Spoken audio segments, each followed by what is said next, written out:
For peace studies, the start of my human rights career was when I was in law school and I joined the Commission on Human Rights. This was during the government of Gloria Arroyo, and I worked as the Chief of Staff of Laila de Lima. That was a time of very active investigations, human rights, and that was also a time of counterinsurgency. Many people who were red tagged were being killed in the countryside. The context of human rights protection then was armed conflict. It was counterinsurgency. Part of my inspiration was to pursue the peace dimension of human rights.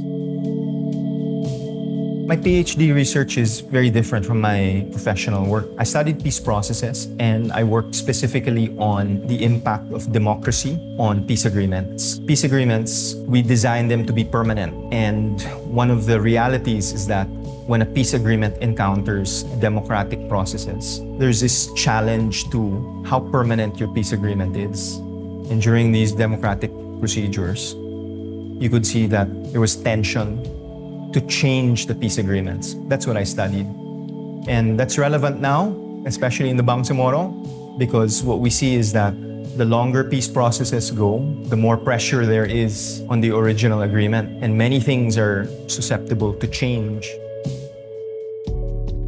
What I enjoyed most about the Rei Foundation was to be in a center where peace research was the focus. I think that reflects very much now in my work. More and more I've found that our problems in criminal justice really requires more skill sets. For me, it's a lot of social science. Gives you better insight about the social problems connected to our problems in prisons and criminal justice. We created the prison reform portfolio recently. My immediate plans is to continue to build our work on prison reform. Let's say you bring in a young offender into Manila City Jail. He spends so many months and years in here. He learns to be an expert criminal. The criminal justice system is very slow.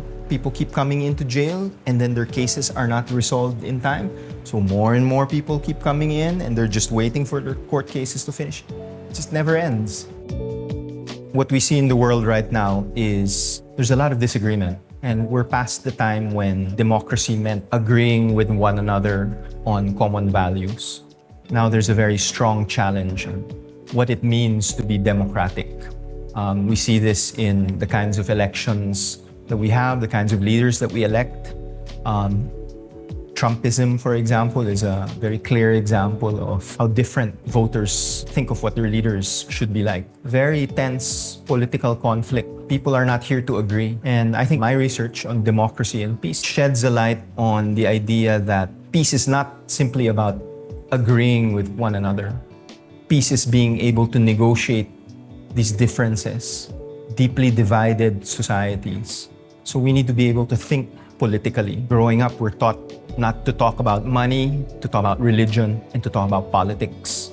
This was my upbringing, and we should be confident in thinking and acting politically. That would probably be the most relevant aspect of my research, how a peace agreement can survive democracy, and especially contemporary democracy, which is populist, which is right-wing versus left-wing versus centrist. So very relevant now.